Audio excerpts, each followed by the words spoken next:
ways. For sure, man. For sure. Yeah, man. UFC London was a crazy card, man. It was, man. After no, it was just like finish after finish after finish. A couple of decisions, but the card started over here at 2:30 in the morning. Oh wow. So like I had like took a nap yesterday, and then I woke up and I was like, okay, I'm gonna go to sleep again and wake up at 5 a.m. just to watch the main card. But I couldn't go to sleep, so I stayed up until like 2:30, and I was like, man, I might as well not sleep, and I'm gonna watch a Muhammad fight. And I was like, I'm Yeah, glad I waited because yeah. man, Muhammad, that guy, man. I want to tell the story about Muhammad because when I was down in Phuket, I don't know when was that.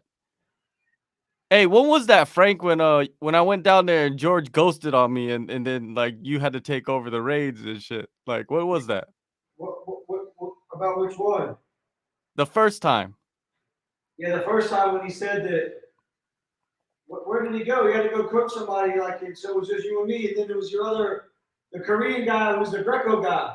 Yeah, that's right. That's right. That's right. So I don't know what year that was. That was a few years ago, right? And Mohammed wasn't even a pro yet.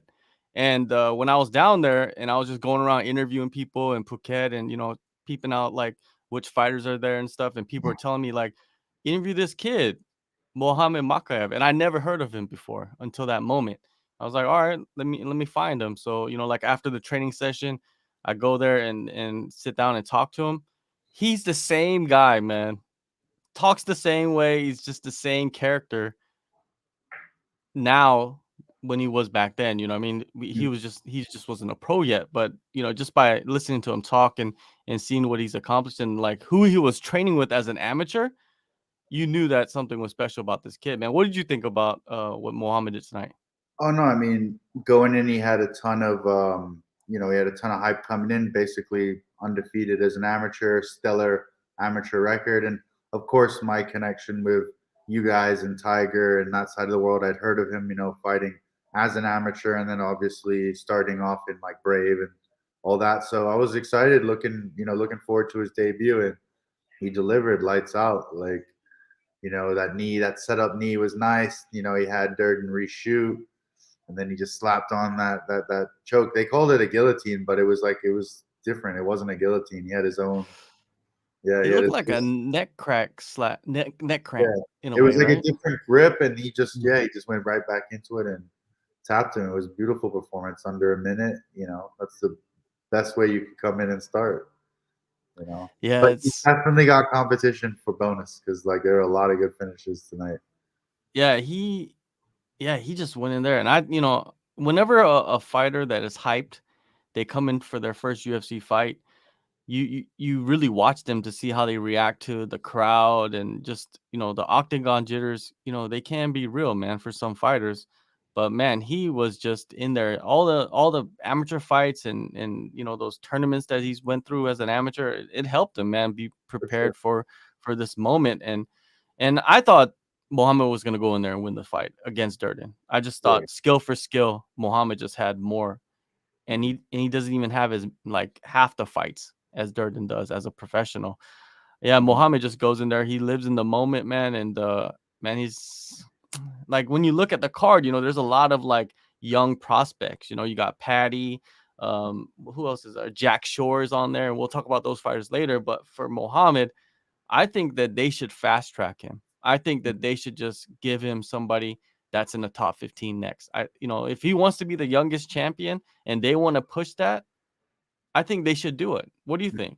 Yeah, I mean, I don't see why not. Like I wouldn't say 125 is super deep. Mhm. So even if his next fight isn't necessarily against a numbered guy, he could be, doing the same kind of performance and then jumping right into a contender fight or someone that's, a lower ranked guy. But I definitely, they've done it before with the 125 division. I feel like when guys come in and make a big statement in their debut, I feel like they're usually kind of ushered to the front or to that next contender spot, or at least the fight before that. So yeah, let's see what. I mean, he'll probably want to jump in there pretty soon.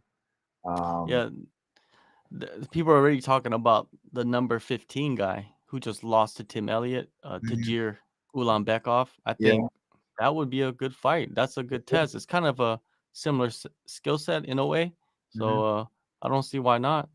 Yeah. I mean, why not? Definitely. Yeah, when you get to like number 14, you got Manel Kopp. Then fit 13 is Amir Abazi. Amir Abazi wouldn't be a bad matchup either. And then 12 is Mudarji. Oh He's yeah. he's a I don't pretty know. slick. Yeah, he is slick. Yeah. Yeah, that Very stylistically lean. that would be an interesting fight because he's a longer, taller, skinnier, a striker mostly, right? So Yeah. the thing about Muhammad is that his wrestling is so strong, man, that he comes in and gets like he drops his opponent first and then he chokes Yeah. him out. Usually it's taking them down and doing that, right? So Yeah. We haven't even yeah, seen that yet. yeah. I want to see like how he develops his hands. That's why I want to see him against a striker and not use his wrestling and Mhm. see how he hangs with like a pure striker, like a guy that could probably pose some problems for him before he gets into that like that top 10. And some of those guys can do that in that 10 to 15 range. It's gonna be fun to watch him, man, just to see him. And have you ever trained with him in the past? No, I've never met him. No, I've only Mm. seen him, through people that I know, but no, I've never met him. Only heard good things, and obviously seen good things too. Yeah, of course, man. Tiger Muay Thai, man. I'm just telling you, there has been so many fighters that have gone through there that are just the best in the world right now in the Mhm. last 5 years, right? Yeah, And you trained there for a few times and you know the coaches, you know who's been through there. absolutely. Yeah, yeah, for sure. I spent a good 9 months out there, and it was some of my best performances in my career were when I was at camp at Tiger. Mhm. So it's just something about not only are you training with very high level people, but it's like the climate, the coaching, just the environment, the lifestyle, being able to eat, train, and live full time as a fighter there is definitely a benefit. You don't have the distractions that you might usually get in your day to day life. So it's definitely something that I think has benefited a lot of the fighters, and you're starting to see it today. And the Yeah, it performances. has. It has. And yeah, like Valentina Shevchenko, Volkanovski, Peter Yan, Rafael Fiziev. You can go on and on and on, right? And that's just like like more known ones. There's a lot of Russians that train out there all the time. I mean, it's For like a sure. hotspot for Russian fighters. It seems like. Yeah, because the climate, it's not far.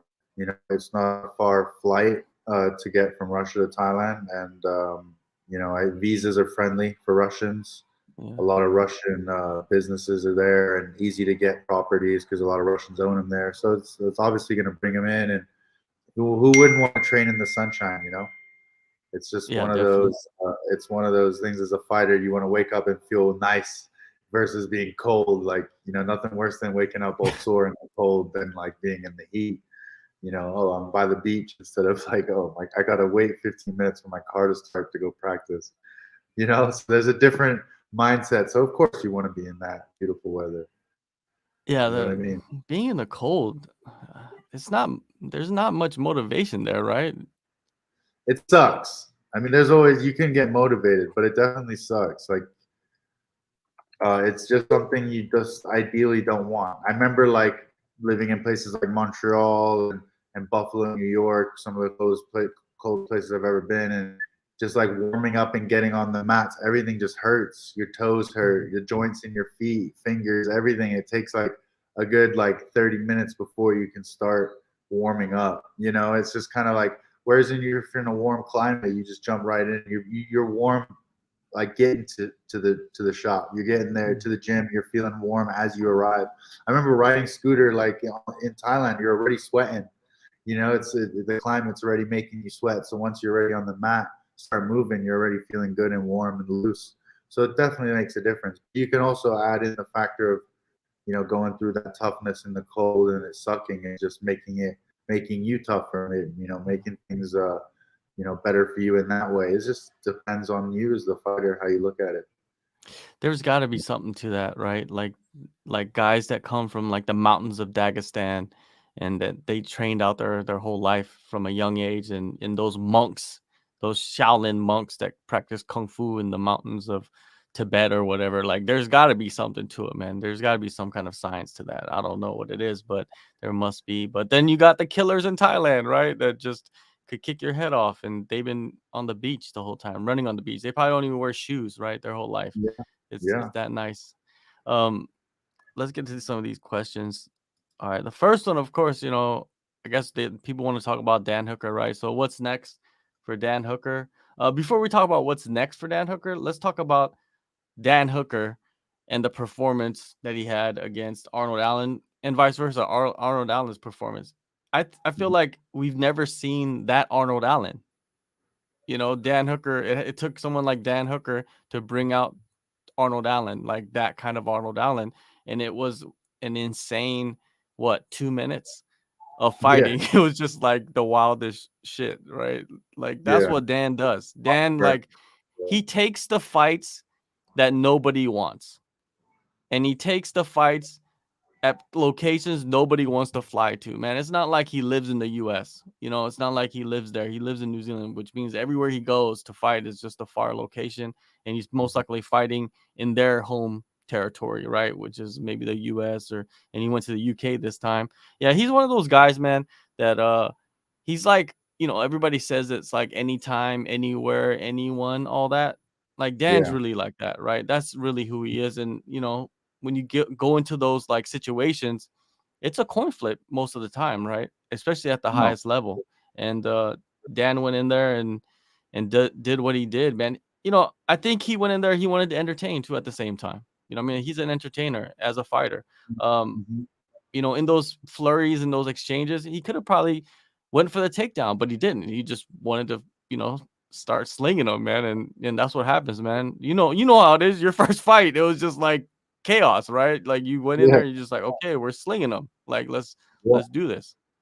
Yeah. I mean, see, I mean, that's just the warrior in him, that he's just gonna bite down, and I think he also knows it himself. He's experienced enough to know he's like, okay, I just took his best shot. I'm still around. Like now he's got to take mine, and I mean, he did drop him to a knee in the exchange. So it's just one of those at that level. Like if you get hit with enough at the right time, you're gonna go down. And unfortunately, Hooker was on the end of it. The same thing, like going out of your comfort. He's always out of his comfort zone. He lives in that zone. So, I mean, for me, in my opinion, he'll get another fight at 45, and someone not as like, because Allen was literally at that spot. He was 17-1. He was loaded. This was his spot. Like everyone in that fought from England was just on fire tonight in that crowd, and so this finally put him in the mainstream and put him in a big spot for his next fight. I think that, Kelvin Kattar is a great fight for him as well. I think that'll be a good one. But I mean, Hooker could probably get something matched up outside of the 15 or someone hovering around there. So I mean, it's up to him. I don't know how he's feeling, but I'm sure he's going to, get some time to regroup and just kind of reset, and then I'm sure he's going to want to get out there and compete again, because that's just the guy that he is. He's always wanting to get in there and scrap. So he's a ride or die guy. So regardless of what fight he's in, it's always going to be a good fight. So I'm excited and looking forward to seeing him back in there eventually.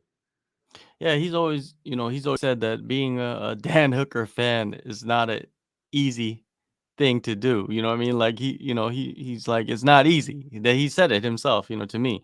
So when you look at him, someone's gonna call him out, man, in the featherweight division, because now he's gonna fight at featherweight. I don't think he's gonna go back up to lightweight. It doesn't seem like he's interested in that. He's gonna stay at featherweight. You know what I mean? He's the type of guy, he'll probably be, down for a little bit because he lost, right? But eventually he'll be back to his old self, and he'll be like, all right, let's see what we can do. You know what I mean? What's the biggest fight I can get?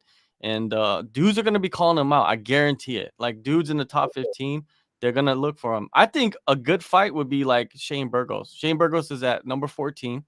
That's a great matchup. That's a good fight. I think he's going to fight somebody in the top 15. I think that he has a name, you know what I mean? Like in that division. You know, he draws people, he draws a crowd. I don't see him not fighting anybody in the top 15. I see Shane Burgos. I see like you know, maybe I don't even know if is Dan Ige, you know, is he matched up? I don't see why not. Dan Ige would be a fun fight. Topuria is ranked number 15. He just won at lightweight. That would be a crazy fight. You know what I mean? Like there's some matchups, and I think some dudes are gonna be able to call them out. All these people talking about a fighter like Dan Hooker should retire. Like you gotta be retarded. Like you must be retarded to tell another man to retire. It's like Yeah. telling you, like it's like you're telling another man, you know, to divorce his wife. It's like you're retarded. Like, come on. Like this dude fights for a living. This is his career. This is his job. And you're gonna tell somebody to retire from their job. It's like you're telling a police officer to retire from their job, or you're telling a teacher to retire from their, like you have no say in what they do with their career. They could do whatever the hell they want. You know what I mean? Like I would never say, I've actually never, I don't think I've ever said a fighter should retire. Like that's something I would never say. And if I have said it, there must have been a really good reason. But most of the time, I'm not gonna say. Like I don't think I've ever said BJ Penn should have retired, even though he lost 7 in a row. It's like if you want to do something, you only have one life, man. Like do what you want to do. You know, like if you want to fight, continue fighting. Like there's always going to be an avenue for you to fight if you want to fight. Now it's even more than it was like 10 years ago, right? You got bare knuckle, you got triad, you got, you know, all kinds of stuff going on, right? Kickboxing, Muay Thai. You could be 40 years old and go to Thailand and fight every week. Yeah, for sure. Right? It's For sure. like that's what it is. You know what I mean? You're telling somebody that's fighting at the highest level that just fought the number 7th guy, right, in the division and lost, and you're telling them to retire. That's like you retarded. Like you on some dumb juice and shit. Like you're crazy, right? What's wrong with you? Like you're in your basement talking shit on the internet. Come on, let's be real. But let's go to Arnold Allen, man. The dude went in there and he did the damn thing, right? He went in there, stood his ground, and swung hammers and got the finish, right? Calvin Kattar is a great fight, man. He's sitting at number 5. I thought he should have called out Ortega, man. Even though there's rumors about him fighting Rodriguez, they're just rumors right now. You don't know what's going to happen. That's not like legit a matchup. He should have called out Ortega. Ortega's at number 2. Why would you call it the number 5 guy? You should call it the number 2 guy. Or you should call out Max. Max doesn't even have a fight right now. Right? Maybe and he's sitting at number 1. Like he's ready for Max. What? Maybe he doesn't feel like he's ready for Max.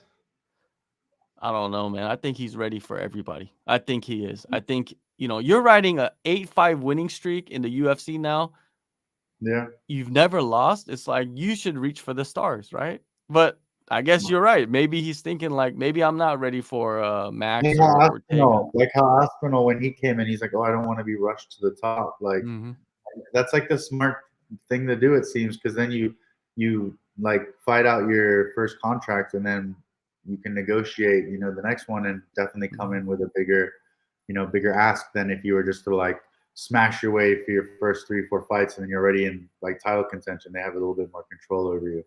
So Aspinall obviously done it right, and I think that's. I mean, again, every fight is a test, and maybe he sees like if he goes in there and like, for example, finishes someone like Calvin Kattar, who is one of the toughest guys in the division, then there's a good chance that will get him a title shot. Do you know what I mean? Versus like going in, and he's probably looking at threats. I mean, I'm just thinking of that's how I would think, like how he feels personally, stylistically. What is the best fight for him, and then what is the best like route to the title, you know? So I think he probably that way. Ortega on the ground is a big worry for him. Maybe, I don't know, but that's just hypothetically thinking, you know? Yeah.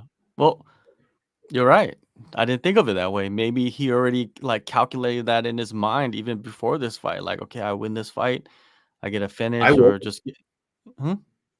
That's what I would do. Like if I was talking with my coaches, I'd be like, "What do you guys think? Like, who's a good one for me?" Especially if your coaches have the same like thought. You know, they have like a blueprint. that's kind of what it is sometimes. It's like you got to kind of like set your pieces ahead of time like you would play chess. So if you can hit those pieces and they start to line up, then boom, you're right where you want to be. And that's kind of how the fight game is, right? Certain fights happen and they can go a certain way, and then it leads you in a completely different direction. So, it's easy to say in hindsight, but like you can say it like certain fights get you certain directions. Why are guys taking eight fights in a row to get a title shot? You know what I mean? Because maybe they were strategic with their picks to get to exactly where they want to go. It's part of the journey, part of the process. Yeah, you're right. There's some guys that have to take that journey. Other guys, they just want to fight, the best guy, the guy that's the highest and available. So maybe he sees something in Calvin Kattar. That's right. He might see something in Calvin Kattar. He's ranked higher, so of course, and he's had a couple great fights, and he's just coming off that big win against Giga. Yeah, that might be right. We will see, man. We will see if the UFC wants Arnold Allen to fight Kattar. Man, Kattar, I think he's done like 2 straight main events, and he's went 25 minutes in both fights. Yeah. I wonder if they'll give Arnold Allen his first main event against Calvin Kattar. It's possible. That'd be kind of cool. The Boston and England, old school rivalry. It's kind of. I heard that they might be going back to England later this year, either in like Manchester or in Liverpool. So I wonder where exactly Arnold Allen's from. Well, I believe so. When he was born in Ipswich, I saw when he was coming out, when he was doing his walkout, Ipswich. So I'm not sure where it is exactly, but somewhere in England. Yeah. Well, it doesn't matter. As long as it's in England, I guess maybe put that main event together. If they even go back to Boston this year, that would be a good spot. Kattar's from the Northeast. Put Kattar versus Arnold Allen. That'll be great, man. We'll see. I think we'll find out in the next month or so if who these guys are gonna fight, because Kattar should be lined up eventually with somebody real soon. And Ortega, he's having problems in like Mexico right now. Like he got detained or something. Yeah, I think he got detained by some police because he didn't want to pay them off or something like that. And there was like some corruption going on. Yeah. You know how it is, man. In some countries, right? You get stopped. You get stopped, and they're like, toss me a few bills and let's go on your way. You know what I mean? Like, if you want to be, it's exactly it is monopoly, and you don't want to play the game, dude. Like, you don't want to sit there and fuck around with them. For sure. Like, you just pay your little fee and your little toll, right? Because there's no official tolls, so they got your little toll, little fines. You know what I mean? And go on your merry way. But I guess maybe they recognize Ortega. That's another thing. Exactly. They want to, what? You're only giving me $20, you cheap bastard. Yeah, it's like, man, you're like main eventing the last pay-per-view. What are you doing, man? Like, let me get something. Let me see your pockets. To be honest with you, like, I've just, like, in my experience, I've never had any bad experience with Mexico. But yeah, you just don't want to be on the wrong end of things out there. So that's what I know for a fact. You just want to avoid that. Any trouble out there is just like, it's not good, Yeah. So hopefully he's all right. Yeah, I think he's good. They put up some footage or something, so that means that he must be all right. So Ortega, Rodriguez probably happening. You got Volkanovski fighting the Korean Zombie in a couple of weeks, and Max is probably just floating around, seeing where he can fit in. Kattar's at number 5. Josh Emmett is at number 6. I wonder what they're gonna do with Josh Emmett. I heard that they were trying to line him up against Max Holloway, and I thought that was a good fight for Josh. Is another guy who deserves a big opponent too, man. Like, I think he's on a crazy win streak too right now at the moment. Dan Ige, right?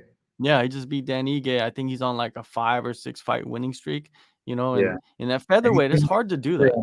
Yeah, super unlucky with injuries and stuff. So it would be good to get him back in there with someone big. Yeah, for sure. Rob, what's up, Rob? Rob, he's the guy that runs the spaces for the AllStar and doing a great job, on there, bringing fighters on and chatting with them during the shows, during the UFC events and other events. So shout out to Rob. Let's see what Rob's saying. some bozo said he was gonna get cut. I shot it down. Dan Hooker's not gonna get cut. No. What are you talking about? Like, people Wow. be talking like out their ass all the time. Like, what do you? They didn't even. Why would they cut him? Like he's done so much for them. You don't understand like what he has gone through to like put together fights that nobody wanted and he took. Exactly. Flying across oceans, like weighing in when they land. And then After not like even a know about 24-hour flight. the lottery and quarantine and all that garbage that they have to go through. Exactly, man. Exactly. People have no idea. So yeah, man. So with Dan, to be honest with you, if Dan like chills for 6 months or so or 8 months and he comes back at the end of the year, I wouldn't be, surprised by that either. You know what I mean? Like I think it would be okay for him. You know what I mean? He's been away from his family, like his real, like his family, like his wife and daughter for a while now, right? He was in New Zealand by himself doing his training, and his wife, I think, and his daughter was in Australia because they couldn't get back in. I feel like he's going to be flying to Australia after this fight, and then they're going to wait to get back into New Zealand together. So yeah, maybe he's going to chill out for a little bit, just train and take care of business. Who knows? But Dan, he says that, and next he's matched up with some killer that's in the top 10 or something, right? So we'll see. Arnold Allen, man, I can't wait to see his next fight, man. This was like his biggest win, his craziest performance, and the English crowd, man, they went crazy over it. Let's get to Tom Aspinall, man. Tom Aspinall, he goes in there, and I didn't expect this to happen. I didn't expect him to go in there and arm lock Volkov, right? Volkov, I expected this to be like a stand-up battle and somebody was going to get knocked out. But Tom saw something that I didn't see in this matchup, took Volkov down twice. And the first one, he tried for the Kimura, but he was along the fence, so he couldn't get into the position. So he let him back up in a way, and then he took him back down, and they got the straight arm lock. It almost felt like, I don't know, it came really easy for him. I don't want to say that because, fighters go through so much, to prepare for a fight. And in the fight, there could be so many circumstances that's going on. But he did it pretty handily, don't you think? Oh, yeah. I mean, that's the one thing that Aspinall has over pretty much all the heavyweights, in my opinion, is how big he is and how fast he is. He's so quick.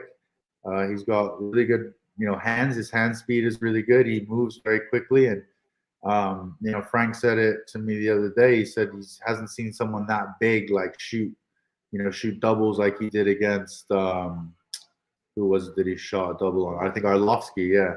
So it was, it was just impressive seeing his performance in sub. Arlovsky, I think Arlovsky has never been subbed. I think that was his first sub.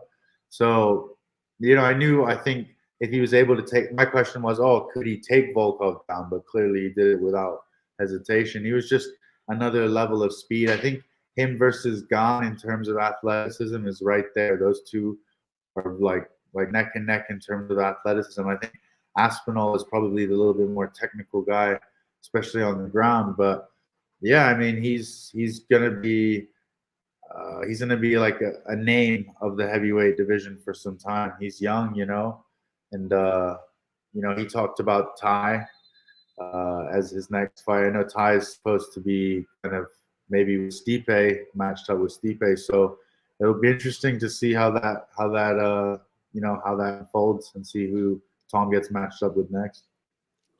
Yeah, it's interesting. When you look at Tom, man, he's He's like 5-0 now, 5-0 in the UFC.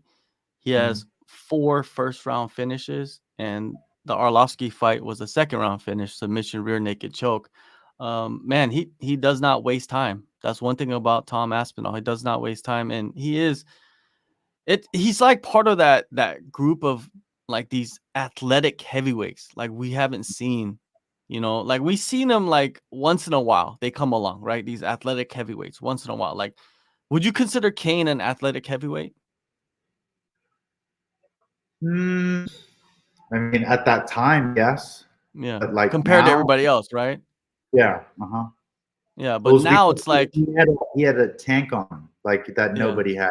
He had that grinding wrestling, so yeah, he could just pressure. That nobody had that. But now it's just like it's like an evolution. So like the guys are just they have that. Plus they're super fast. Plus they're 250 pounds. So it's like that's the evolution of the sport. That's just how it's been.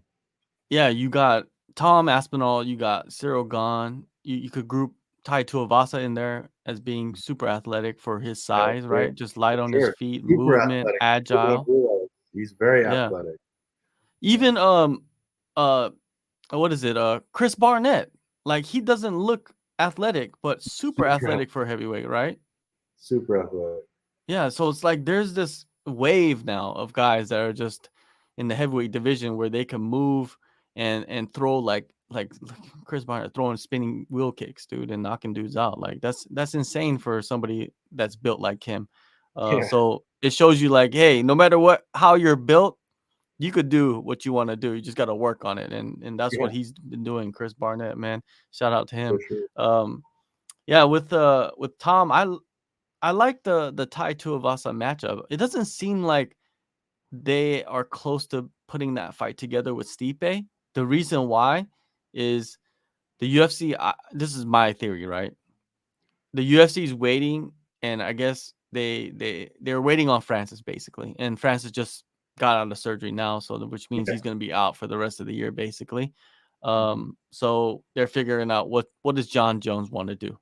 What does he want to do? Like if he's going to say he wants to fight for the title, I think Dana White talked about this week, that if he wants to fight for the title, they're going to put him against Stipe. If he doesn't want to come back, or if he doesn't want to come back on the UFC's terms, like like most times, then they'll say, okay, John, we're going to put Stipe against against Tai Tuivasa. I think I said this in a show before. I don't know if it was on this show, but I said that the reason why the UFC put out that Tai Tuivasa Stipe Miocic matchup is to lure John Jones back in. That's what I thought. That's my theory, and maybe and it looks like it's working out that way. So if John Jones does come back, he's gonna fight Stipe for the interim title, maybe for the undisputed title. Who knows, man? Maybe they might just say fuck it, and because they've done that shit before. And then that leaves Tai open to fight Aspinall. I think that's also another main event somewhere, right? For sure. Maybe later this year, Liverpool.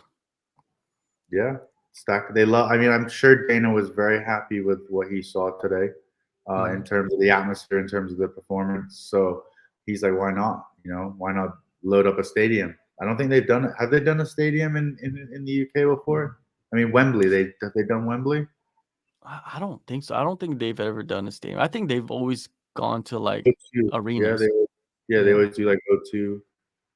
Yeah. And then they go like Scotland and they go Ireland, their arenas. But if they do a stadium, like that'd be pretty epic. It would be.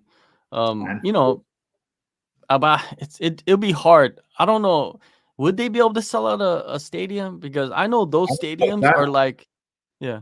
That Paddy Pimblett is a big draw for sure. And I don't know. To be honest with you, I think Molly McCann is my favorite women's fighter. I mean, she's so entertaining. She throws like everything. So I mean, after that, I feel like they could. I really feel like they could if they gave them enough time and they pushed the marketing. I really do feel like they could fill out.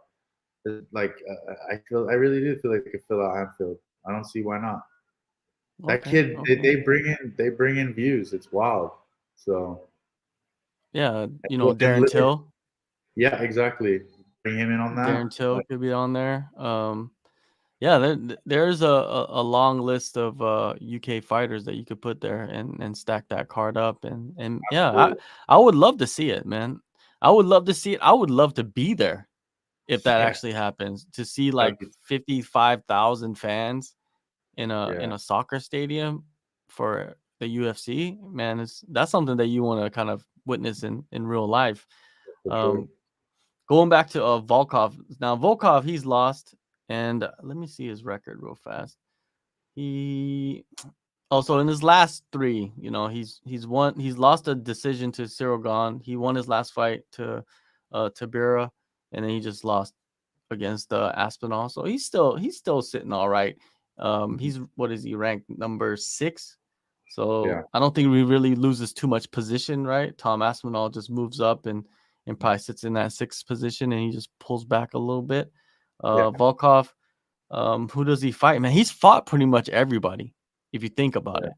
So I'm thinking that if Jairzinho Rosenstrike beats Tibera, I feel like Volkov versus Rosenstrike would be a good fight because they're both strikers.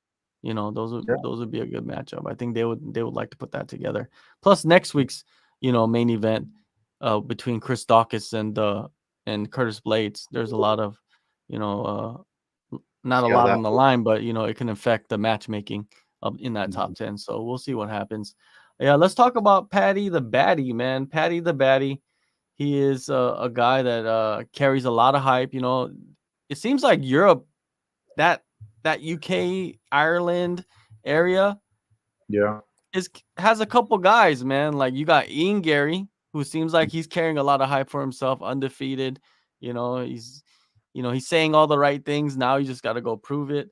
I actually interviewed his next opponent, and some interesting stuff he said about Ian Gary. Who's his next opponent? Darian Weeks. Oh, Darian Weeks. Yeah. Okay. So let's Paddy, he goes in there.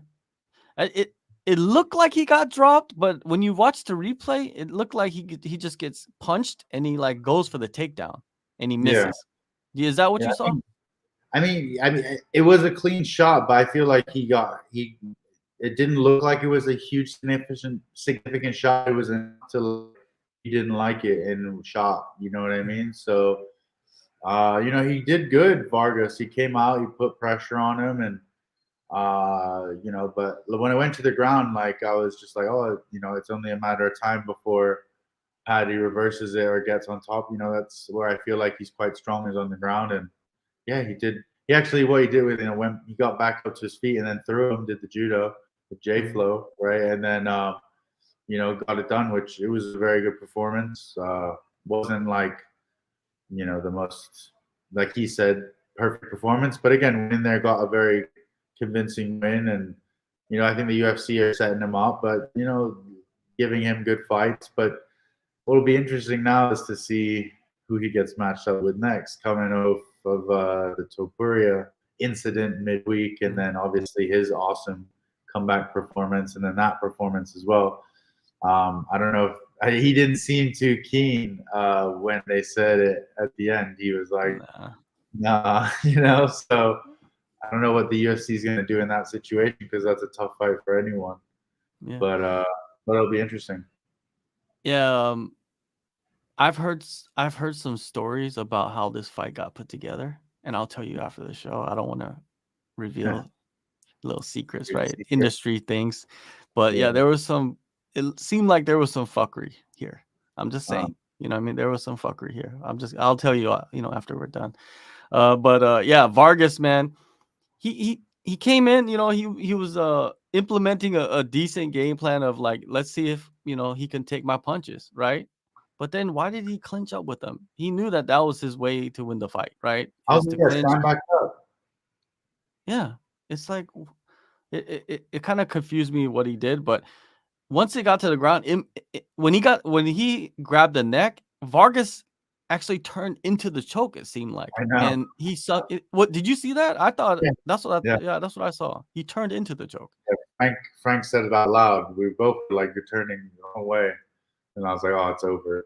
But right when he turned, right, you're like, oh man, he just sunk it in much deeper, right? Because he kind of had it like across the chin, and then he kind of like turned in and just, like he just like slid it perfectly in there, and then it was over after that. So Vargas, man, I hope he doesn't get cut, dude. I hope he doesn't get cut. I'm just hoping. He won his last fight, right? And okay. lost, right? Is that right? Yeah. Yeah. So I think he should be all right. but I'm not What? sure. Dana White gave out 9 finished bonuses? No way. 9? No way. 9? Did he really? 9 bonuses? Is that real? That's a lot of bonuses. I know that's like a lot of money, man. See, that's how Wait, well. let me see if I could find anything about the bonuses. Anyways, while I look for these bonuses, oh, here it is. I found it. I get little emails from the UFC and they tell me. Okay, so bonuses: performance of the night, Muhammad Makaev; performance of the night, Paul Craig; performance of the night, Ilya Topuria; performance of the night, Makwan and Miracani; performance of the night, Sergey. So it is 9 bonuses. Wow. God damn. Aspinall, Allen, Pimblett, McCann, Pavlovich, Miracani, Topuria, Craig, and Mohammed Makaev. What is going, man? Dana White is he loves the UK, man. He's happy. They did a good he's job. definitely happy. The gate must have sold out. Yeah, I heard that they made like 6.5 million off the gate. Like that's the most ever in the O2 Arena in one event. The UFC, man. Give $500,000 out in bonuses, no problem. Yeah, you can. Why not? And then that's not even including all the TV deals that they have for the UK and stuff like that. This is an excuse to say, what about fighter pay? We pay our fighters. Yeah. We take 9 bonuses. What are you talking about? Yeah. Now the next show, everybody's gonna be like, "Hey, where's the 10 bonuses this time? Come on." But Pimblett, like you said in the post fight, he didn't seem like he really wanted to fight Topuria, and I see why he doesn't want to fight Topuria. Man, Topuria, like he took everything that Herbert had, ate it, I was worried. and then came back. I thought going in, I was like, you know what, like Herbert's good, comes from a good gym, and he's long and he's got a lot of weapons, and Topuria is very, stout and short. So I was like, there's a lot of stuff there. And then I was like, watch, Frank, you're gonna see. And then boom, he lands that shot, and I was like, oh, it's over. But then, man, he weathered that storm and just freaking just put him out, like out. Like that was just a devastating knockout. Jai Herbert and Luana Carolina had 2 things in common. They both went to the shadow realm, like where, when people go but their eyes were open, they looked dead, like their souls legit left their body. When most people go sleep, just like unconscious, eyes are closed, they get woken up, but they were like that. When you see that, that's scary. You know what I mean? Like they were out. So yeah.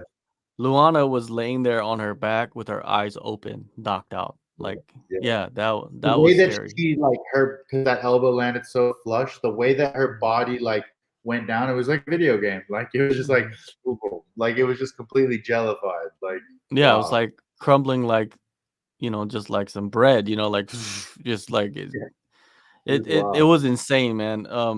With Topuria, with Herbert, man, he's been knocked out, or he's been finished 3 out of his 4 UFC fights, and twice he was knocked out like really, really bad. You know what I mean? Like really bad. And the thing about it was when he did get knocked out twice, he was doing good in both fights on the feet. Like he's a really talented striker. It's just I don't know if he gets too like comfortable, or maybe he gets too confident or something, but eventually his opponent finds the chin, man, and it's just like he's out. Remember Trinaldo when he punched him in the forehead? Yeah, and just like knocked him out. Like that was a crazy knockout. That was the Dan Hardy thing. Yeah. When what's his name? Herb Dean didn't finish the stop the fight, right? And Dan he Hardy got stood up. Yeah, they were like, he got in trouble for that. That was like, and he got fired. Yeah. Like that escalated really, really, really quick. Yeah. I hope they like what I was saying about Makaev earlier, like fast track. Yeah. Why not? If Pimblett wants it, why not give it to him if he wants it? But it doesn't seem like he wants it though. He's gonna be a little bit smarter, it seems like, right? He's gonna stick around for the long term. He's not I don't even think he's like, I want to be a champion. Like, I think he's gonna make his money as like a Darren Till, like just that guy who puts on entertaining fights, brings in lots of people. He'll have sponsors. He'll be like doing stuff outside that will, like, the UFC will be that platform. He'll be like a Sean O'Malley. But I feel like Sean O'Malley is like championship caliber with his abilities and talents. But I just feel like Paddy just has such a persona that you can't buy or create. So like the UFC loves it. So they're going to give him favorable matchups to put on exciting shows. Because like he said it, he never puts on a boring performance. So they're going to make sure they're not going to get a guy that's going to grab his legs for 15 minutes. They're going to have someone that's going to be a little bit weaker every situation that he can have an advantage in and put on a show. And regardless if he gets knocked out, he'll say, "Hey, I put on a show. You guys love it," and everyone will love it. So like it's like a full safe for him that will work both ways, and it will always make money for him. You know what I mean?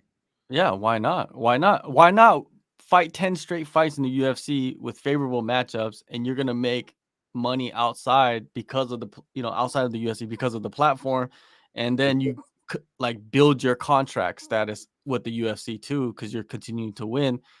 Why not do that?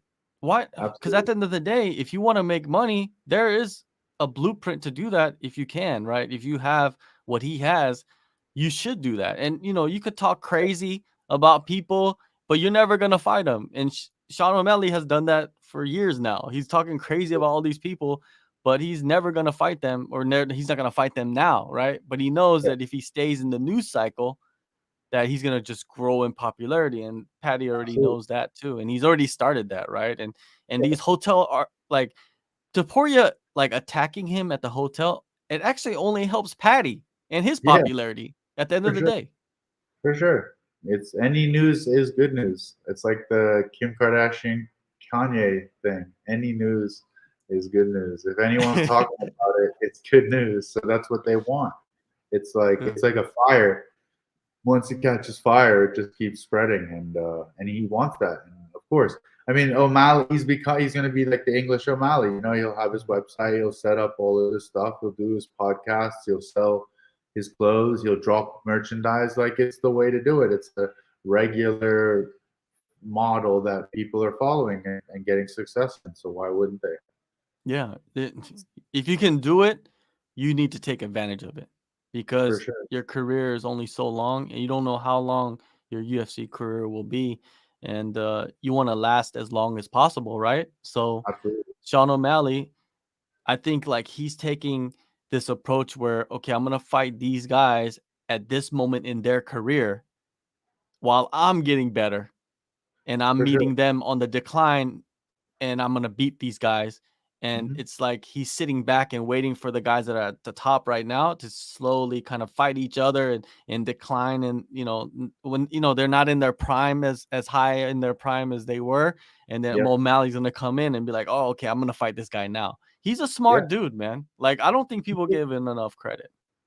No, of course not. Because they don't know the game, They don't know, why isn't he fighting the best in the world yet? Well, it's like, that's exactly why. If you look into it a little deeper, you'll understand there's thinking involved. It's a game. Like, you have to play the game. Otherwise, you'll just be like a guy that give mad credit to someone like, for example, Moicano, but like a lot of Brazilian fighters, I feel like will get taken advantage of in that situation. There's no Brazilian fighter really in that position now until you get to the champ. And by that time, are you really making that much money? No, you're going through tons of wars. Oliveira went through multiple careers, as many other fighters have had, to get to this stage, to get to being a champ. But someone O'Malley, like you said, O'Malley he's just kind of nitpicking, sitting in the tree, just sniping, just waiting, for the best opportunity. And that's the best way to do it. I don't see a lot of Brazilians would jump on a plane, short notice, fight 5 rounds and get absolutely bashed and get, 85 grand for it. Whereas, O'Malley probably makes that in like a couple hours on a merch drop. You know what I mean? So it's like, there's a big difference there. So you got to look at it. It's a very smart, strategic thinking way that they're operating at, and it's obviously better for them in the long term. And you're seeing that, and it's unfound. It's like it's happening before our eyes. So people will look back and be like, oh, he's such a smart businessman, like they do with McGregor now. You know, they'll look back now, they're just hating on him because he looks a certain way and talks a certain way and says certain things. But when they look back on it, they'll say, oh, that was genius. What a smart guy. Da, da, da. He'll not only get himself to a level where he'll have so much money already, he'll be fighting the best at the highest level already with all that in his bank. So he's going to be in a control position for a while. And that's what you want. And you get into a position where you're making so much money that you fight when you want to fight. Like you're not fighting when you have to fight because of the money. For right? sure. So, you know, and everybody has different goals. Like you said, Paddy Pimblett might not want to be, that's not his end goal, is to be the champion. If it happens, it happens.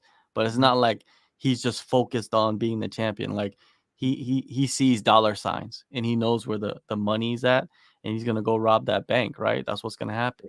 And all good, man. Let's see him do it. I want to see him do it, and then him influence the next generation of fighters that come along to find their niche or niche and capitalize and monetize with that. You know, like there's so many other like avenues or like even extreme sports that I think fighters can get involved in and intertwine themselves with to where they can make money. Like there's surfing, there's skateboarding, snowboarding, you know, like somehow eventually some fighter is going to be able to intertwine that together and be able to capitalize off of it, right? Be sponsored, like being a fighter, unless you're sponsored by Burton. Well, someone like Cowboy, for example, I'd say was one of the first, was able to do all that crazy wild stuff outdoors. You know, he's actually more into that than he is fighting, you know, these days. So it's like, it's definitely something that you're going to start to see. I think Marina Rodriguez, for example, she's a skater. You know, she's like, I think, a pretty sick street skater. So who knows, like that might lead to her getting, like you said, sponsors from, you know, companies like that. So no, I agree. There are definitely some people like that in the sport already. It's just definitely not, I guess, as mainstream, but the next generation for sure.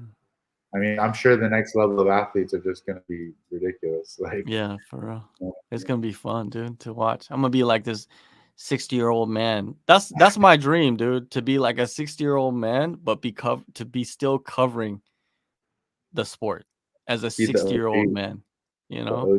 And just be like, because I remember watching UFC 1 live on paper, or UFC 2 on pay-per-view when I was like in middle school. So like being 60 years old and like, I remember back in the 90s, you know, like like middle school, like people be like, what the hell are you talking about? Old too? Huh? So your accent's gonna change when you get that old too? For real, I'm gonna be British by then. I'm gonna go to Frank's language academy and learn all the accents. Learn all of them. New Zealander from Alabama, for real. Exactly. I guess Dana just said in the press conference, Hank Hill, appreciate you, man, for this info. He said that they're going back to London for one more event. Who do you think should headline it? We just talked about it. There's two options, right? There's Arnold Allen. If you can get like Calvin Kattar or even like Max Holloway, I think that could be something that they could draw Max into, is headline in London, or bring back Tom Aspinall against a big time. You know, Ty would be great. Ty draws a lot of fans, right? But you know, I think no matter what, you're gonna have to have Paddy and Molly McCann on that show. Absolutely, without a doubt. Yeah, those two together are super draws. People love them. I like them.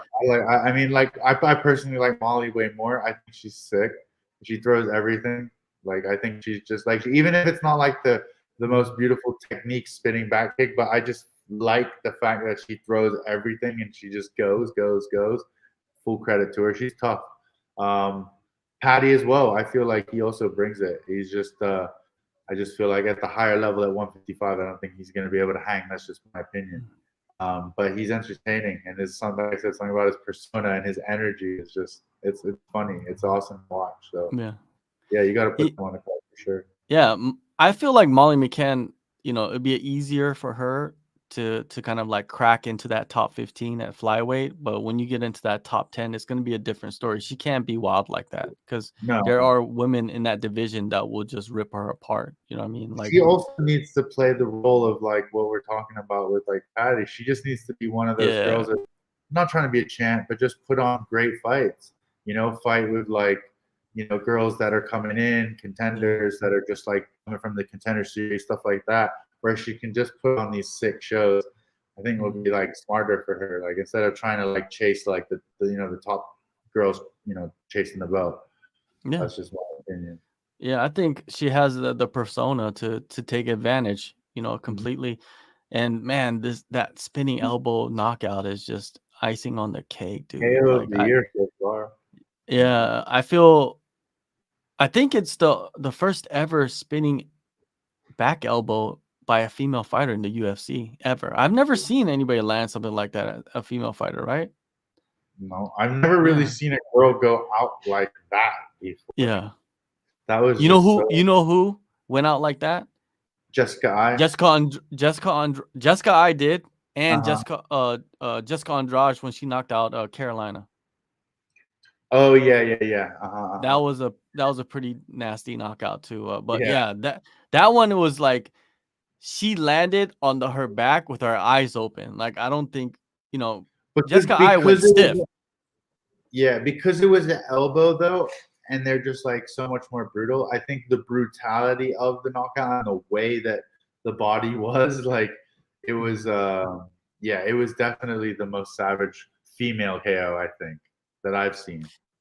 Yeah, and the crazy part about that was that the fight before that was Toporia's knockout, but everybody forgot about that when the spinning elbow happened. It was just like, what the hell, man? Yeah. It's like Luan, the only thing that can compare is, like I said, the lifeless bodies, but like we're pretty similar.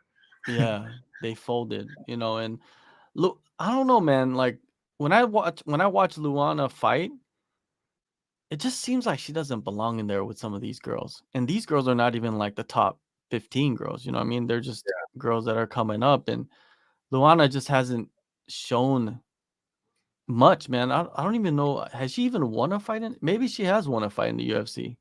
Let me see. Let me see her right. Oh, she has won. She's won 2 fights in the UFC. Crazy. No, she's won 3 fights in the UFC. Wow. She's beaten Priscilla, the zombie girl. Yeah, she beat her, and that would be a fight right there.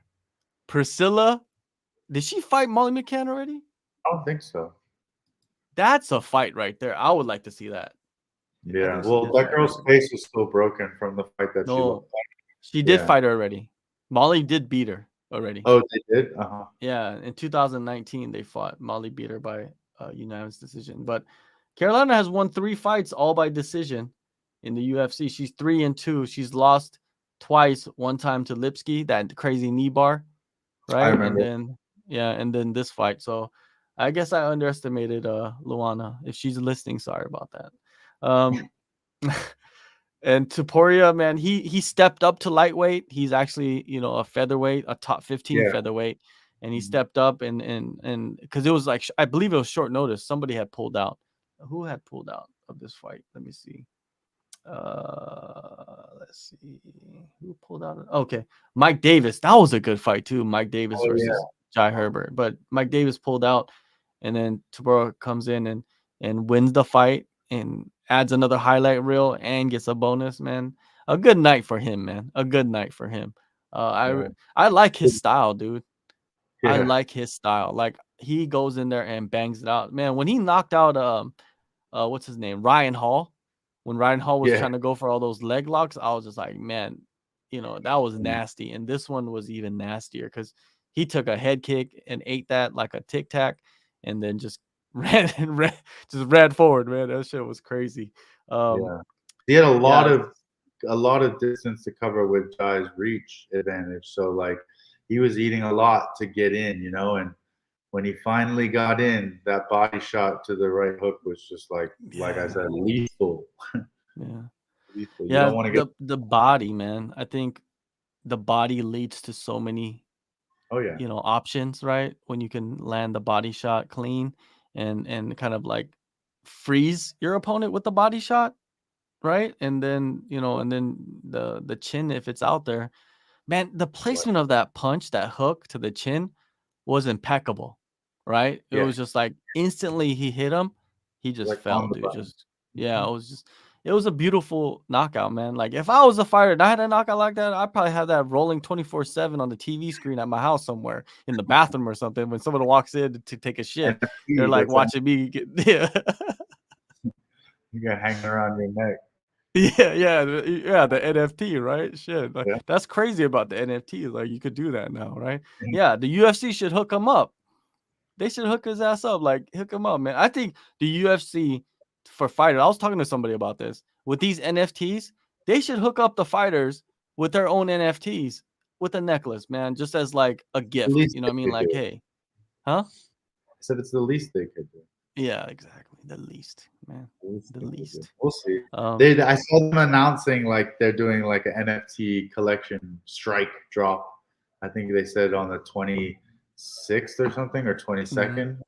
So we'll see what comes out. But I'm sure all like the highlight reel KOs or the historic ones in the UFC are all gonna have their NFTs. So, but I'm sure they won't give any money to fighters. But that's for another day. Yeah, and those NFTs will be, worth some money, but maybe not.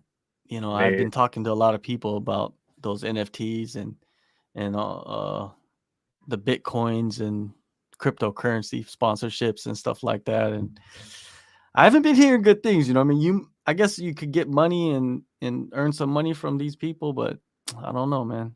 You're promoting something that might not be, because we've seen it with like these rappers and like celebrities that were promoting certain NFTs or certain like cryptocurrencies, and then it was a pump and dump or something like that, and then now they're getting sued by people, right? Because they promoted it, and I don't know. We'll see what happens. I see that coin being promoted a lot. But yeah, I don't know too much about it, but I hear that like from what the fighters say, they're happy, so they're getting paid to just give out simple message. So exactly, if they're getting paid cash, I didn't think it's cash. I think they're paid in like Ethereum, I believe. Really? It's not even cash? Yeah, I don't believe it's cash. Oh man, come on, man! You gotta get the cash. Yeah, I mean, you could sell it. You could always. I mean, you can cash out. I mean, that's the thing. Yeah, that's what you should do. Like right when you get it, you should cash it out. I think that's what you should do. That's just my advice. Because I was talking to somebody that's like pretty much an expert in crypto and all of that stuff, right? And he was telling me not so good things about, those types of like deals that are going on right now, and it could have adverse effects for the fighters. So hopefully it doesn't, but who knows, man. I say research it yourself, man. I'm no expert. I'm just regurgitating information that I heard from somebody. That's it. So please don't believe me 100%. Oh man, Hank is hooking us up with some information from the press conference. Dana just said that Hooker can fight at any weight class he wants to fight at. He also gave him props for making weight. Of course he would, man. Like I said, if you look at what Dan has done in the last 2 years and what he's done for the promotion, Dana is only going to say good things about Dan Hooker. Only good things. He sacrificed so much. And I think fans lose that. They don't understand, like they don't think about that before they start talking trash, after a bad performance or whatever you want to call it. So yeah, it's just stupid. Let's see what's next. We got Makwan and Miracani, man. He gets a submission in 57 seconds. Grundy kind of ran into that choke in a way, right? I feel bad for him because his father is terminally ill, and I believe he was sitting cage side, and he was going to dedicate the performance to his father, man. And Grundy, man, I've been talking to him, interviewing him for the last couple of years, and he's one of the nicest dudes out there, man. He's just like straight up, a good dude. Like he like helps the community and all that stuff. It sucks to see him lose, but Makwan, he had his back against the wall, 3-fight losing streak, and he said it in the post fight, like it was like either I lose and I get cut, or he loses and he's on a 3-fight losing streak, which means he could possibly get cut, right? So yeah, it was not really too much to talk about it because we know that Miracani is good at submissions, man. Like he's pretty decent, right? Very good. Very good. Yeah. And he Oh seemed to man. be like on fight. That's what they were kind of talking about. So yeah, I mean, it was sharp. What he did was very good. Because they both specialize in those submissions. So the fact that Grundy to get caught in something that he specializes in is also shows you how impressive Miracani is. And they were saying from what I heard, he's got like 18 variations to getting like the anaconda choke. So Wow.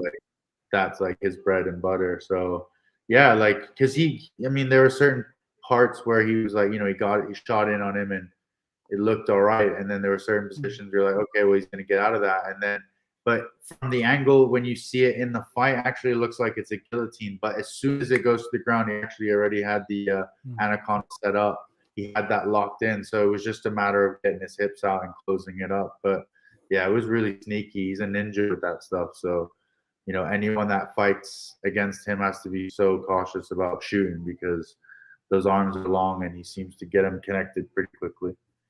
Yeah. Now he's back on the win column. He's always a fun fight though. You know what I mean? Like he always takes the hard fights too, man. He's the type of guy that will probably not say no to any matchup. And Hooker? Is he numbered Miracani? That wouldn't be a bad fight. That would be a pretty good fight. I think a lot of guys would fight Hooker.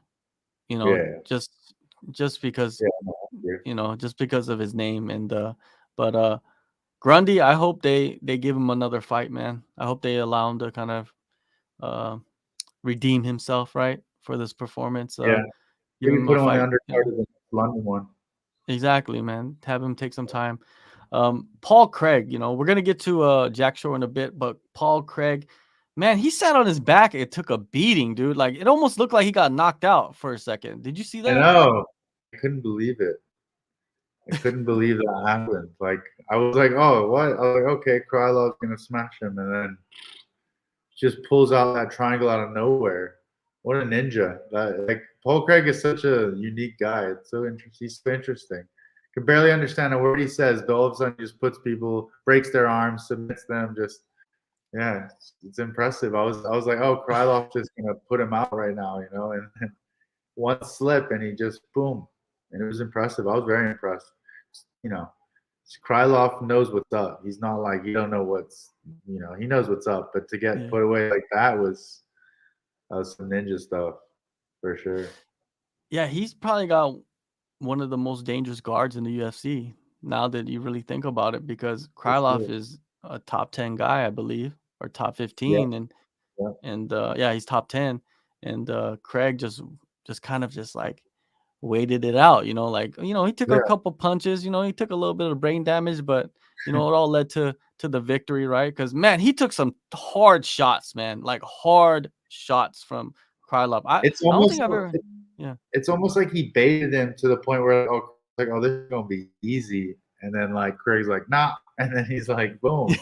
I would love to know, like, if you interview him in the future, like ask him, like, in that fight, did you like purposely like act like a dead possum so that he would think like overconfident and then just jump on him? Because I think that's kind of what he did, because Krylov just kind of seems so relaxed, after he like, oh, this is going well, like I dropped him, I hit him like a bunch of times, he's not really moving me, I feel strong on top, and then triangle just slaps on, because he defended triangle before Krylov did. When Craig went for a triangle and he defended it, so I was like he must have worked triangles, because that's what he's finished people with, and then for him to still be able to get it, I was like, wow, impressive. Very impressive. Yeah, it is. It was impressive, and he must have a crazy squeeze with his legs too, because once he wraps guys up, they can't slip out, man, for some reason. And he's so unique, man. His style of fighting is so dangerous, but it just works for him. It's not like he's a great striker or anything, and even like the position that he's strong at is a dangerous position to be in, you know, and Yes. it just works for him, man. He just locks in these submissions, and he loves taking chances, and those chances lead to his finishes. And you know, and he's finished some good guys. Krylov, he finished Jamal Hill, you know, broke Yeah. his arm or dislocated his arm. So just I wonder what's next for Paul Craig, man. Let's see the rankings. Where's Paul Craig sitting? Paul Craig is sitting at number 11. He just beat Krylov, who is number 9. I say give him Thiago Santos, give him Dominic Reyes, give him Volkan Ozdemir. Those are like 6, 7, 8. Why not? Ozdemir. Take him Ozdemir. Yeah, like that's a straight up clash of styles right there. Let's see if you could submit Ozdemir, because Ozdemir has this body that, you know, because he's so wide, but his head is so small and his neck is not long. So it's like, can he get Ozdemir in a triangle? Like, I want to see that. That's the challenge. Yeah. Like he's built like, it's crazy. Like some of these guys is built like the way the guys are built at 180 or at light heavyweight. Yeah. It's just like, it's so unique because you got guys that look like Johnny Walker and Jamal Hill. They're like really tall, linky, you know, and then you got Ozdemir like just wide as a bus, but has like a small head for his body, you know, but he has a good chin too at the same time, which is wild, you know, like for having somebody, you know, because you think like guys with like solid chins are like, you know, like Rampage, you know, like just like wide and thick, but you know, some of these guys, like look at Prohaska. He doesn't really have like one of those chins, you know, like that looks like a force, you know. He just looks like a guy with like a regular chin, but you know, he takes shots. Yeah, I would like to see that, man. I think Paul Craig versus like any 3 of those guys will be a fun matchup, especially Ozdemir. I think Ozdemir wants to fight who did he say he wanted to fight? Oh, Jamal Hill. I think Ozdemir is going to fight Jamal Hill. I think they're going to put that together. I think they're going to try to put that as like a main event or something for Jamal Hill. I can see that happening. Let's see what's next on the line. Okay, Jack Shore. Let's get to Jack Shore. Rob is like, no love for Jack Shore. No, man, Jack Shore is all love, dude. Jack Shore is 16-0. Yeah, he's 16-0, man. 27 years old. The Welsh GSP. That's what The Welsh saying, right? GSP. I hope people don't continue saying that, because before that it was like he was the Welsh Khabib, and then for some reason they changed it to GSP. It's like, nah, he's the Welsh Jack Shore. You know what I mean? Like the guy does not really fight. I don't think he really fights like GSP, does he?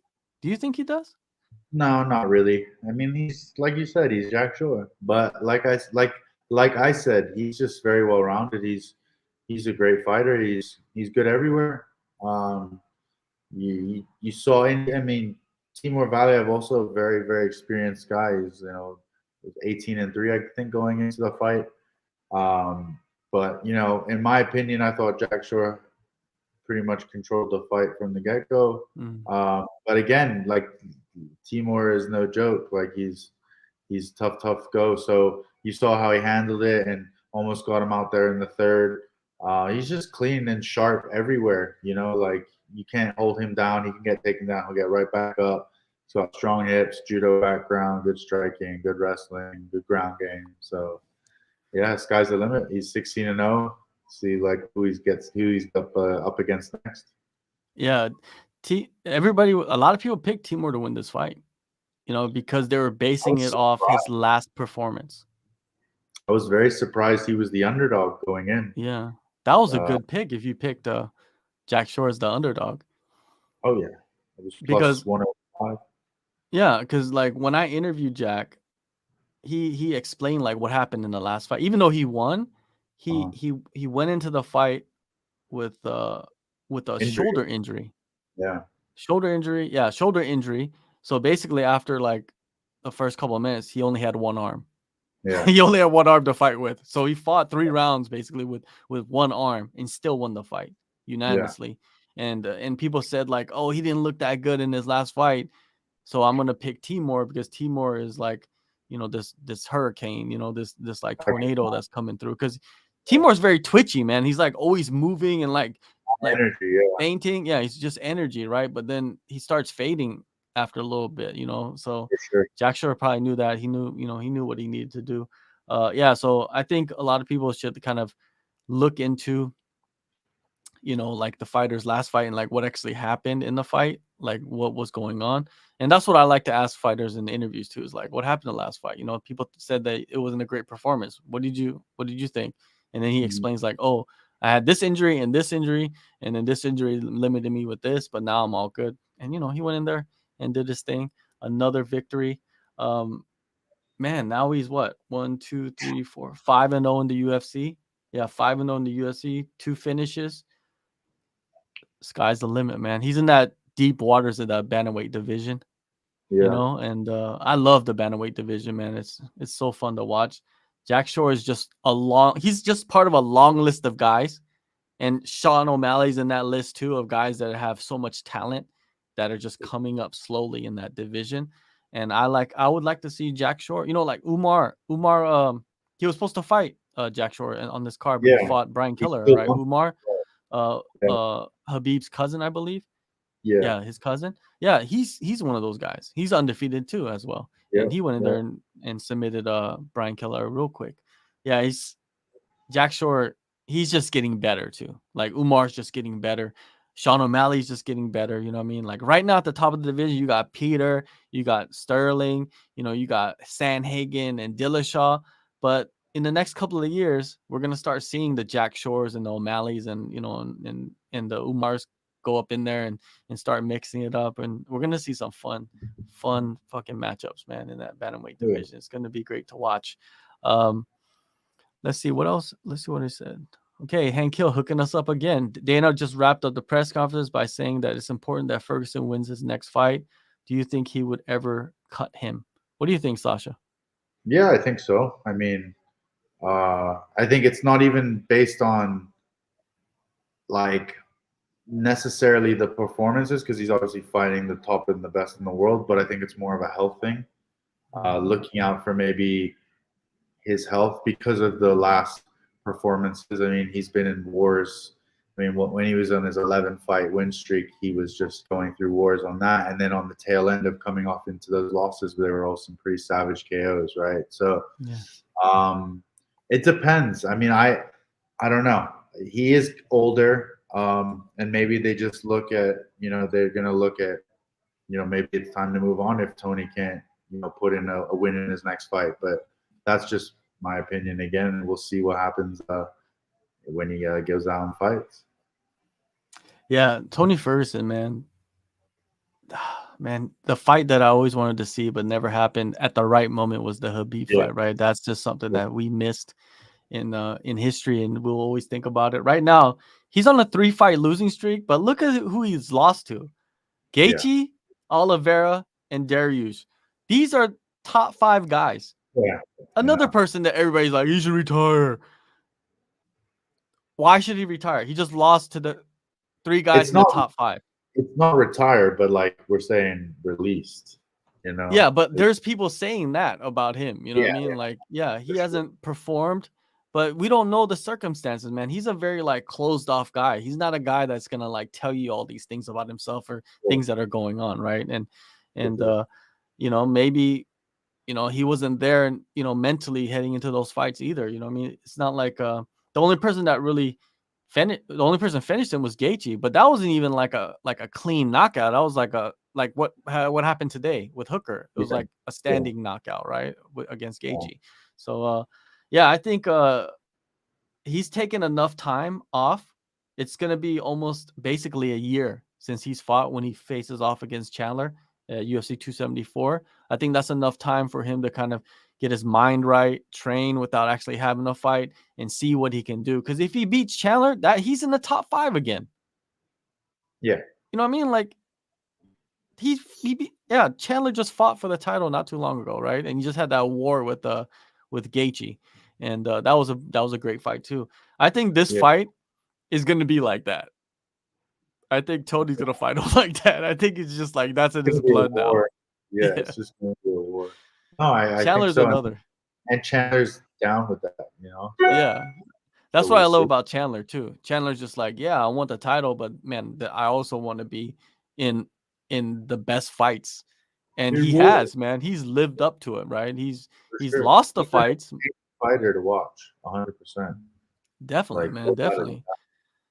But Ferguson, I think if he does lose, and it seems like from the history of his relationship with the UFC, he's had butted heads with them a lot. And when you butt heads with the UFC and you're on Yeah. if you do lose, you're on a 4-fight losing streak and your contract's really high, you know, it's That's business. good.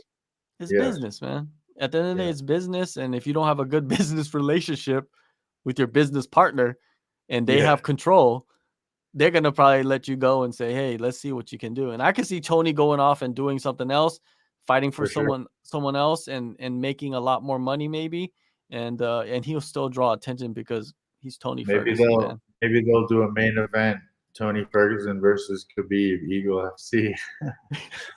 Yeah, why not? Why not? That'd be so funny. Yeah, that would be funny because Habib's like in this position now where like he's the competition with Yes. Yeah, Dana, right? And for sure. yeah, that would just be a big. But I don't think Habib is. I think Habib's still under contract with the UFC, so he probably Is won't be he? able to fight. I think so, man. I think someone like that is probably still has a few fights left, even though he's retired. You know how it Yeah. is. Yeah. You know how it is with this business. Yeah. So Ferguson, that's what we got. I can't wait for that fight either, man. That's another crazy card that's coming up. UFC 274. Next UFC 273, 274, 275 is crazy, right? And that card hasn't even been like fully put together yet. And we're gonna probably No. see some amazing matchups added to that one in Singapore. Hopefully it happens, you know, Yeah. with shows like abroad. But I think the UFC wouldn't like. The thing is, UFC actually hasn't officially announced it yet. I don't think. Have they? I don't think so. Just Yeah, I been don't think so. like in the like whispers in the grapevines, but it's not been like Exactly. Yeah. solidified. That's what MMA But media is about, the whispers. yeah, but the way things are looking, like it should happen as long as there's no drastic change in the Yeah. current world climate. You know, if there's nothing Yeah. too crazy that goes on. And you're actually fighting real soon. There's a question about you from Alan Chan. He says, "What are your thoughts on your next opponent, Sasha? Kyron Bowen?" You know, tough guy coming off a couple losses in the PFL.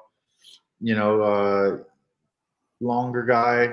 I'm excited for the fight just because I'm pretty sure I'm not expecting a wrestling heavy attack. So I should be able to get out there and put on more of a striking display, which I'm looking forward to.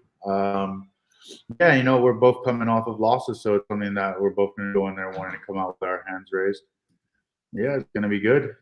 I'm sure he's ready to go, and I'm ready to go. So it's going to be entertaining. And tune in April 2nd, and yeah, enjoy the show.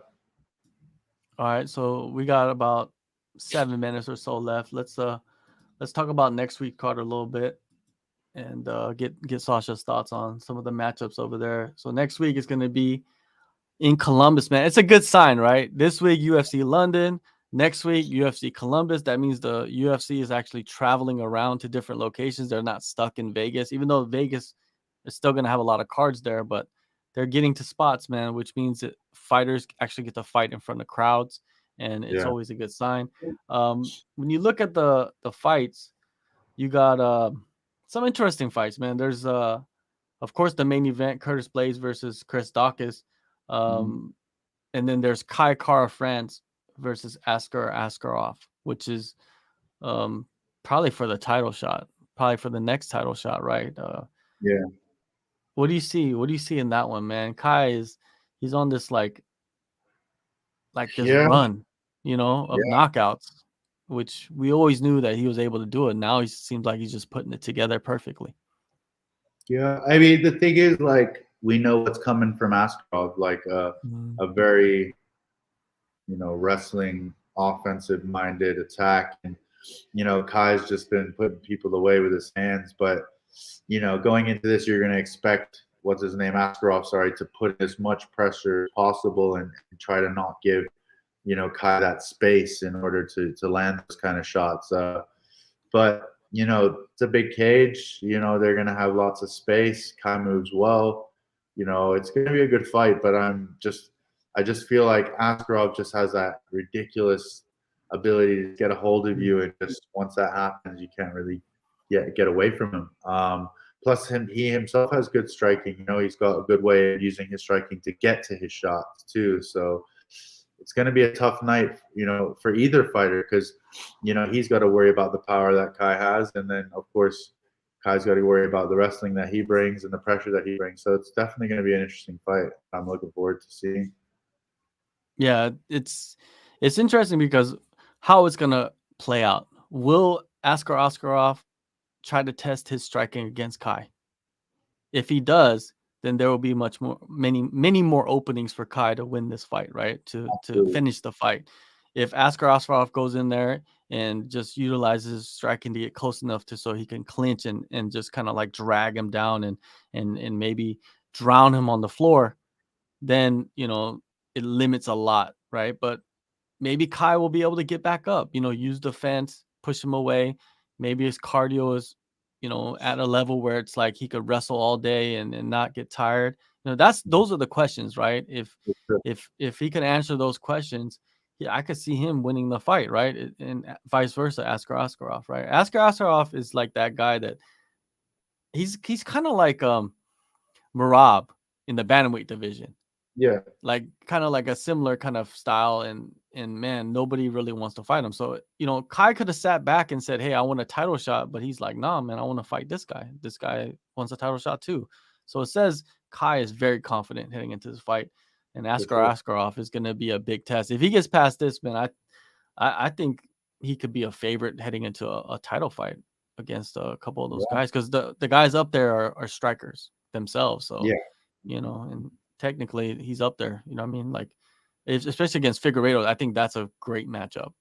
You know, that's an exciting fight. Matt Brown is back. He just never going to retire, right? Like, he retired and he's back, and he's retired and he's back. But I guess he couldn't pass up fighting in Columbus, his home state of Ohio. True. And he's fighting Brian Barberena. I think that this fight is going to be one of those fights that it's going to be like chaos, complete chaos, and someone's going to get knocked out. That's what's going to happen in this fight. I like this style, because it's going to bring you like a barn burner grinder. I think a lot of elbows and like knees and like lots of it's going to be, I think it'll be blood. But like you said, Matt Brown fighting at home in front of fans again. You know, I think it'll be a good fight. I'm excited for that one too. Yeah. Another fight that's interesting is Neil Magni versus Max Griffin. You know, Max Griffin is on a pretty good roll now, and he's getting his chance, man, against a top 15 guy, a guy with a pretty decent name, and Neil Magni.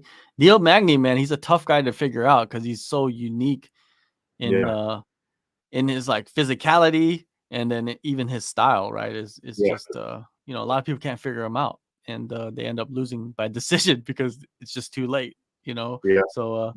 So is Max going to be able to pressure him and use his boxing? I feel like if he could pressure him and swarm him and just like not load up, but just like volume against Neil, against defense, I think Max could probably take this fight. What do you think? You think Magni is just too skilled?